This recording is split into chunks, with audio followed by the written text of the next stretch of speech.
Que a graça e a paz do nosso Senhor Jesus Cristo seja com todos nós. Amém? Amém. Glória a Deus. É necessário que todos saibam, que todos reconheçam que só Jesus Cristo salva. E aí, quando nós pensamos, né, nesse texto, eu gostaria que os irmãos abrissem as suas Bíblias em Mateus 9, 35, para nós refletirmos um pouquinho, numa breve reflexão, sobre esse texto do capítulo 9 de Mateus, do verso 35 ao verso 38. Diz assim a palavra do Senhor: E percorria Jesus todas as cidades e povoados, ensinando nas sinagogas, pregando o evangelho do reino e curando toda sorte de doenças e enfermidades. Vendo ele as multidões, compadeceu-se delas, porque estavam aflitas e exaustas, como ovelha que não tem pastor. E então se dirigiu a seus discípulos: A seara, na verdade, é grande, mas os trabalhadores são poucos. Rogai, pois, ao Senhor da seara que mande trabalhadores para a sua seara. Quando nós paramos para pensar quanto o trabalho da obra missionária é importante, e aí eu passo a entender que se nós somos igreja, é porque nós temos uma missão para cumprir.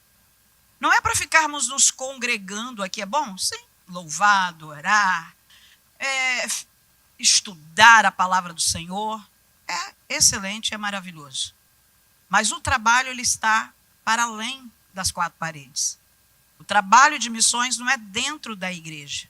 O trabalho de missões é fora. É lá no contexto da realidade do outro.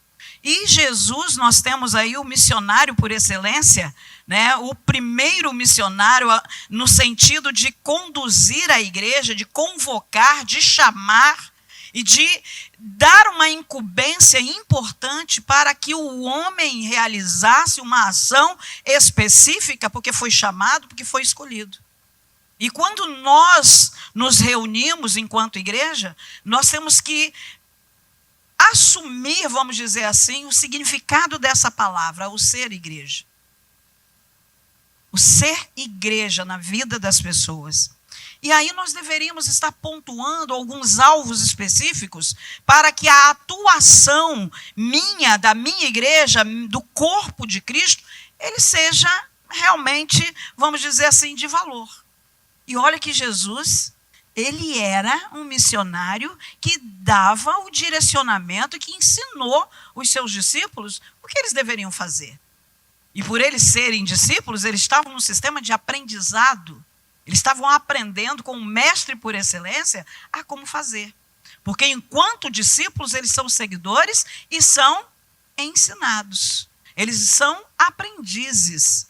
Porque depois, quando eles assumem a função de apóstolo, agora eles são os mensageiros, porque a palavra apóstolo quer dizer o quê? Aquele que é um mensageiro, aquele que é enviado. Na condição de discípulos, eles estão sendo ensinados. Na condição de apóstolos, eles estão no exercício da realização do envio para o qual Jesus os chamou.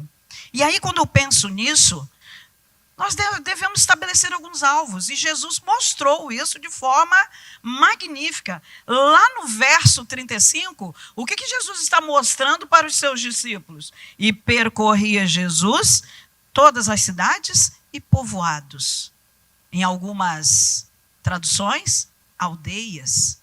Eu posso acrescentar as vilas, os vilarejos. E muitas vezes nós olhamos para a Bíblia e não entendemos muitas vezes o contexto urbano. E aí a gente pensa assim, nossa, mas Jesus só ficava andando no interior. Não, meus irmãos. Jesus fez missões urbanas. Ele fez missões rurais. Ele fez missões em todo o contexto em que ele estava. Por quê? Porque ele teve o contato direto com as pessoas. Nas sinagogas. As sinagogas estavam elas eram organizadas em centros urbanos importantes. E Jesus foi ter com eles. Jesus foi nas cidades. Ele foi nos povoados. Ele encontrou as pessoas. Ele foi ao encontro. Muitas vezes nós estamos assim dentro da igreja. Não, vou esperar que fulano venha até mim. Né? Ah, ele não conhece Jesus, mas ele vai vir a mim e vai me perguntar, né? Esse Jesus que você serve, esse Jesus que você conhece, você pode falar para mim? Não, Jesus não esperou que ninguém fosse até ele. Pelo contrário, ele mostrou aos discípulos que quem deveria ir eram eles. Jesus foi até as pessoas. Jesus buscou aquelas pessoas que tinham necessidades. Então, o nosso primeiro alvo é estabelecer, vamos dizer assim, para onde que eu vou? A quem eu vou evangelizar? Às vezes o alvo da sua evangelização está dentro da sua casa. Às vezes está do seu lado, todo santo dia. É o seu irmão, é o seu pai, é a sua mãe. São aqueles do seu convívio familiar. E que muitas vezes esses são os primeiros que você deixa de lado. Ah, mas eu vou lá para Timbuktu, na África, porque lá é mais importante falar do amor de Deus. Né? Ah, Mariana, onde fica Timbuktu? Lá no centro da África. Uma cidadezinha perdida que se você se perder lá, ninguém te acha. Mas ela existe. E lá precisa que alguém chegue lá e fale do amor de Deus. Mas às vezes está dentro da nossa casa. Que alvo eu estou estabelecendo para que a mensagem ela seja extensiva? Né? E muitas vezes os que estão em casa, mas os que estão em casa não dão crédito. Depende.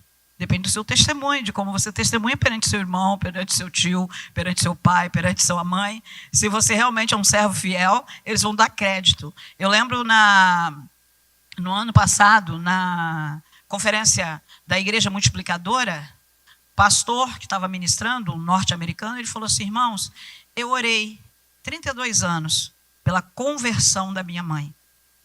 E eu fui muito feliz que antes dela morrer, eu tive a oportunidade de eu batizá-la. 32 anos. Mas eu orei mais de 35 anos pelo meu pai. E eu, graças a Deus, consegui que ele também se convertesse. Então, às vezes, irmãos, vai ser de hoje para amanhã? Não. Mas você não pode deixar de orar. Irmão Max falou isso aqui pela manhã. A importância da oração. Então, quando você intercede, quando você busca, quando você estabelece metas, ações, você estabelece um alvo, você com certeza vai concretizar, porque no tempo do Senhor, a ação vai ser realizada. Não é no meu tempo, nem no seu. Nem no tempo do pastor, nem do líder do Ministério de Louvor, nem do líder do Ministério de Ensino. É no tempo do Senhor. A ação do Espírito Santo faz-se necessário cada vez mais. Irmãos, será que eu sei a quantidade de bairros que tem esse município? Será que eu sei a porcentagem de pessoas nesse município que ainda não ouviu falar do amor de Deus? Então cabe a mim e você começar a fazer algo. Alguém me mostrou essa semana, um colega de trabalho, que também é pastor. Ele falou assim: Maria Helena, nós estamos, se eu não me engano, em 7º lugar dos menos evangelizados no nosso município de Iconha. Nós precisamos fazer alguma coisa. Você precisamos, realmente. As nossas igrejas, ele é de uma outra denominação, nós precisamos agir, nós precisamos trabalhar, nós precisamos não ficar só na falácia. Acredito eu que agora com a nossa escola missionária, nossa escola de missões, glória a Deus. Cadê os alunos da escola de missões aqui? Eita bênção! Né? Com certeza a igreja vai ter um boom missionário. Né? Nós vamos estar fazendo algo muito além. Né? Estabelecendo alvo. Né? Nossos bairros, nossas ruas, nossas vilas, nós precisamos ir ao encontro. Jesus tinha um método importante de atuação, um método infalível. Né? Ele estabelecia o alvo e ele foi. Né? E foi em busca das pessoas.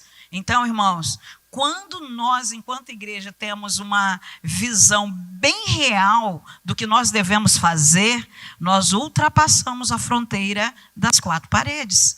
Nós vamos em campo, nós saímos em campo. Nós aprendemos com Jesus, né, que nós temos que ir, nós temos que fazer, nós temos que ir trabalhar na obra missionária.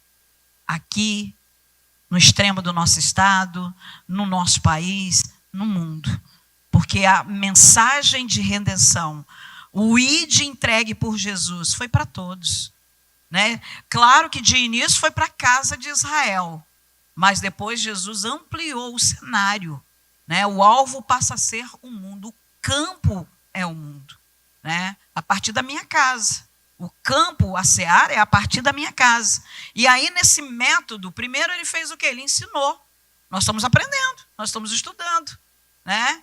Depois, o que ele fez? Ele pregou a mensagem salvadora e ele curou. Quantas pessoas precisam curar a doença da sua alma? Nunca vi uma geração tão perdida como a geração que está aí. Sem rumo, sem Cristo, sem salvação.